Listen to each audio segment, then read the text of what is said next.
Mas mabusisi na rin po ang pagsasala ng Bureau of Immigration sa mga dayuhang pumapasok sa bansa. Baka raw kasi makalusot ang mga teroristang nagpapanggap na mga turista. Balitang hatid ni Dano Tingkungko.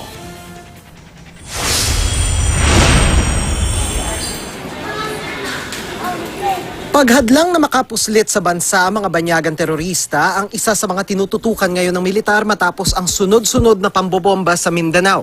Aside from their high level of motivation brought about by their deep ideological foundations, they usually bring with them combat experience, contacts in international terrorist networks, and functional knowledge in urban warfare tactics.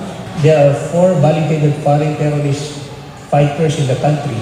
Kaya ang Bureau of Immigration mas mahigpit na screening sa mga banyaga ang ipinatutupad. More questions, more scrutiny para po sa mga persons of interest.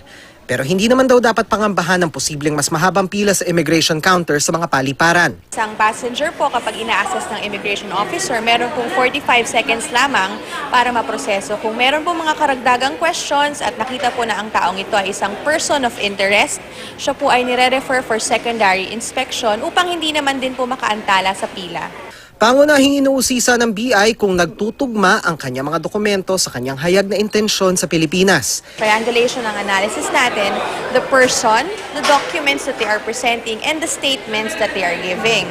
So if there's any inconsistency po dito sa tatlong to, automatic red flag na yan or warning na po yan sa atin that there's something wrong in this picture. And pag hindi po natin napatunayan kung ano yung purpose of travel ng taong to, we immediately exclude this person. Inoobserbahan din ng BI ang kilos at asta ng mga pasahero kahit wala pa sa immigration counter. It's not really yung itsura, but more of the actions of the person, the behavior of the person. Is he nervous when being asked simple things?